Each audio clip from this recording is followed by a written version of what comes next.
반갑습니다. 송주준입니다. 이재명이 드디어 검찰 조사를 받으러 갔죠. 근데 뭐 워낙에 자주 검찰 조사를 받고 재판도 자주 받으러 가다 보니까 이번에는 어떤 범죄 혐의 때문에 간 것인지 그것조차도 헷갈릴 정도인데, 이쯤 됐으면 그냥 뭐 프로 브이로거 유튜버로 전향하는 게 맞지 않겠습니까? 재판 받으러 가는 거, 검찰 조사 받으러 가는 거, 나중에는 이제 구치소에 들어가는 걸로 끝나는 뭐 그런 시리즈물로 브이로거 같이 유튜버 하는 게 훨씬 나을 것 같은데, 뭐 어쨌거나 당대표 하겠다고 계속해가지고 설치되고 있는 상태이죠. 이번에 일단 검찰 조사를 받으러 간 거는 대북 송금과 관련된 문제입니다. 그 쌍방울의 김성태를 통해 가지고 북한에 사실상 뭐 로비를 하다시피 그렇게 뇌물을 줬고, 그 대가로 이재명의 정치적인 입지를 다지기 위해서 문재인이가 대북 관계를 완전히 그냥 뭐 골로 보내버렸으니까, 그런 상황에서 내가 이재명이 나서가지고 북한과의 관계를 다시 회복시키겠다, 뭐 이런 식의 정치적인 입지를 다지기 위해 가지고 그렇게 대북 송금을 또 하고 대북 사업을 또 진행을 했다. 그 과정에서 뇌물을 주고받은 게 있다. 요게 이제 이재명에 대한 검찰 조사 내용입니다.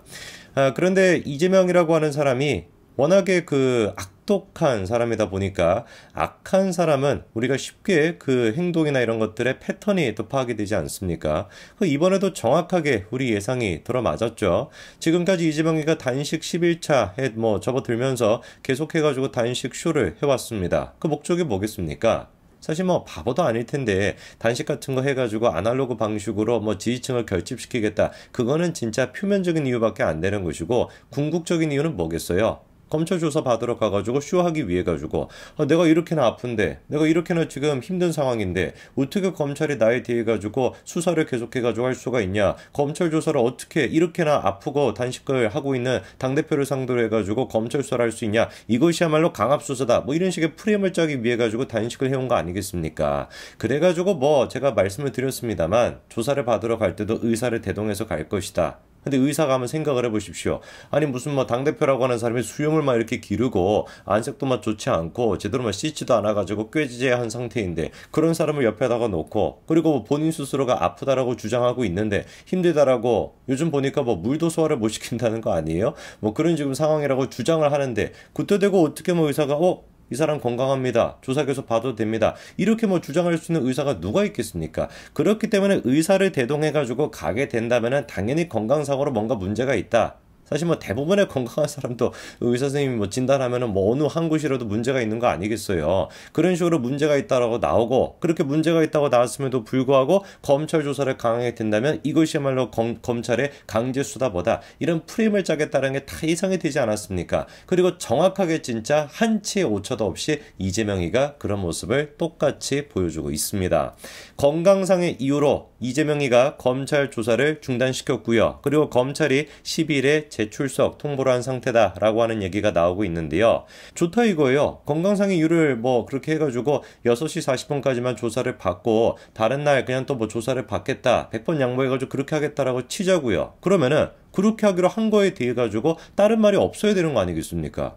그렇잖아요. 이미 그렇게 한 것 자체가 일종의 이재명이기 때문에 누릴 수 있는 특권이었던 것이고, 단식투쟁 같은 거 하고 그렇게 뭐 야당 의원들이 우르르 달려가가지고 폐하하면서 이렇게 막 절하고 이런 식의 분위기를 주장할 수 있는 게 이재명 대표만 할 수 있는 특권인 것이니까, 그렇게 특권을 누렸다라고 한다면은 검찰 조사를 다른 날 받으러 가겠다라는 것에 대해서는 말이 없어야 되겠죠. 왜? 다른 날 받는 것 자체가 이미 특혜이기 때문에. 그런데 어떻게 된 것인지, 다시 조사를 받겠다라고 하는 그거를 두고서 검찰과 민주당 사이에 공방이 벌어지고 있다는 거예요. 저는 이거 자체가 이해가 안 되거든요. 아니 이미 특혜를 받는데, 이미 특혜를 누리고 있는 상태인데 이거에 대해서 무슨 놈의 민주당이 공방을 벌일 만한 건덕지가 있냐. 그리고 과정을, 검찰 입장을 들어보니까 더 기가 막힙니다. 이재명이 조사 내내 구체적인 진술을 거부한 채 진술서를 가름했다는 것이고, 질문과 무관한 반복적으로 장황한 답변하고 말꼬리 잡기 답변으로 일관했다라는 것이죠. 근데 제가 놀랐던 게 뭐냐면, 이런 얘기가 나와요.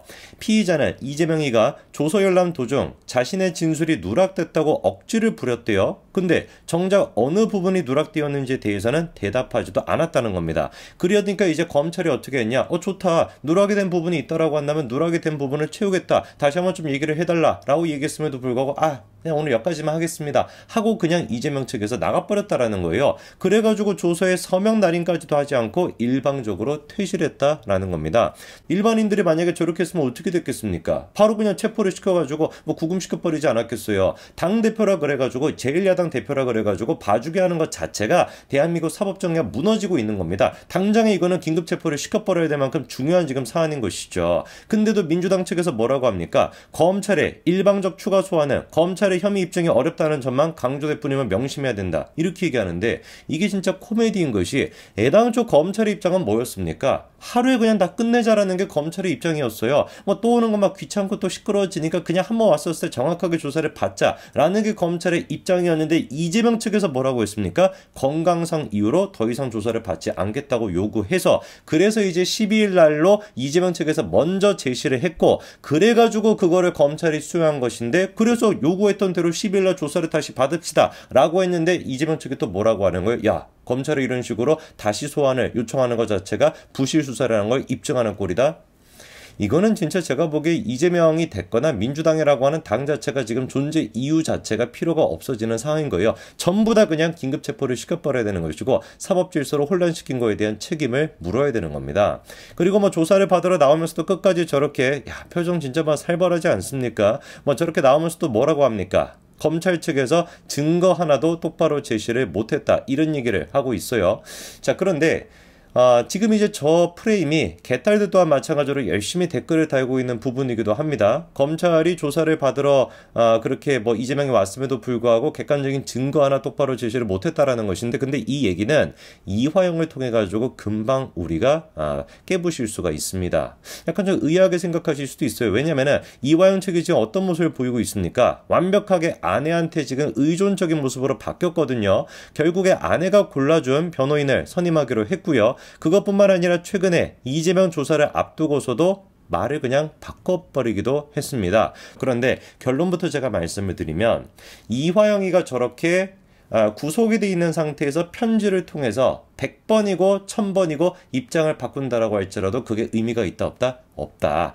재판을 받으러 가가지고 이화영이가 어떻게 진술을 했는지가 중요한 것이지 옥중서신에서 갑자기 뭐 내가 성재준을 안다. 성준한테 막 돈을 줬다. 재준이가 착한 친구다. 이런 얘기를 백날이라고 천날이라고 하든지 간에 물론 뭐 착한 친구인 건 맞기는 맞지만 그런 말을 백날이라고 천날이라고 하든지 간에 아무 의미가 없다라는 겁니다. 재판에 가서 진술을 하는 게 아니라고 한다면. 그런데 재판 진술했던 내용과 저런 식으로 입장이 바뀌게 된다면 오히려 이화영 측이 어떻게 되는 거예요? 진술 번복으로 또 위기에 처할 수가 있는 것이죠. 위증했다 이렇게 돼버릴 수도 있는 거기 때문에 사실상 그러니까 이화영 씨가 지금 상태에서는 뭐라고 얘기하는지가 별로 그렇게 중요하지 않은 상황입니다. 대신에 이화영 씨의 과거에 남겼던 과거에 했었던 그 행적 객관적인 증거가 남아있다는 게 포인트가 되는 것인데 그래서 지금 이재명 측에서도 증거가 없다라고 얘기하는 게 터무니없는 소리예요. 왜? 이미 이런 식의 친서를 보냈다라는 것까지 다 검찰이 확보하고 있습니다. 김영철한테 친서를 보냈다라는 거 보니까 이재명, 발신인 자체는 이재명으로 되어 있지만 서명은 또 누가 했습니까? 이화영 씨가 했다라고 하는 이 친서까지 정확하게 지금 검찰이 확보하고 있는 상태이고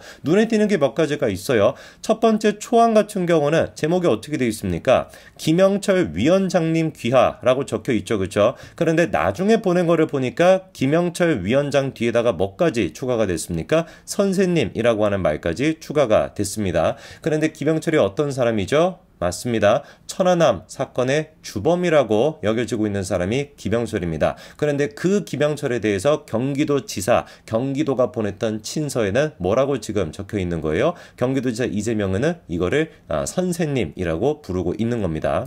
자, 그리고 지금 보낸 날짜도 보게 되니까 2019년도 5월 달에 이렇게 친서를 보냈다라는 게 확인이 되는데 저 때가 또 언제입니까? 김성태 씨가 북한에 500만 달러를 보낸 직후가 바로 2019년도 5월 달이에요. 그러니까 밑도 끝도 없이 갑자기 이재명 측에서 친서를 보내면 이거 미친놈인가 싶을 텐데 5월 달에 친서를 보내기 전에 이미 김성태가 북한에 500만 달러를 보냈습니다. 500만 달러를 보내고 난 직후에 저런 측에 친서를 보냈으니까 모종의 어떤 얘기가 끝나고 난 뒤에 친서가 보내졌다라는 걸 알 수가 있고요. 자, 그리고 친서뿐만 아니라 경기도에서 다음과 같이 공문까지도 작성을 했습니다. 자, 그런데 공문을 작성한 시점을 보니까 2019년도 11월 달이라는 걸 알 수가 있고요. 경기도지사 경기도지사의 직인이 찍혀 있고 그리고 보낸 사람이 이화영 저렇게 이제 또 담당 이름까지도 나와 있는데 2019년도 11월 달이 언제이냐? 저게 이제 김성태 측에서 북한에 300만 달러를 추가로 보낸 시점, 그 시점이 바로 또 저때거든요.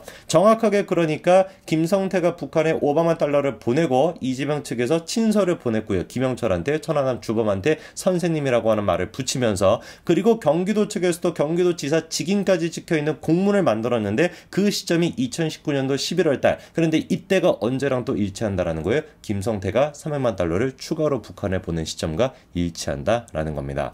검찰은 그렇기 때문에 객관적인 증거를 다 확보하고 있습니다. 그래서 이재명이 뭐라고 까불어대든지 간에 단식을 무슨 100일차 지금 기세로 봤었으면 1000일도 할 것 같은데 100일 하건 1000일 하건 그리고 또 이화영이 옥중서신을 통해서 뭐라고 말을 바꾸든지 간에 사실상 아무런 의미가 없다. 검찰은 이미 객관적 증거를 가지고 있고 이재명의 운명은 결정이 났지만 억지로 그거를 최대한 시간을 끌어가지고 운명을 질질질질 지금 끌리고 있는 상태인 거에 불과한 것이지 사실상 운명은 이미 결정이 나 있다라는 겁니다. 이렇게 하면 할수록 추해질 뿐인데 개인적으로는 그냥 더 추해져가지고 민주당의 총선을 말아먹는 그 지경까지 가기를 바랄 뿐입니다. 여기까지 말씀드리겠습니다. 감사합니다.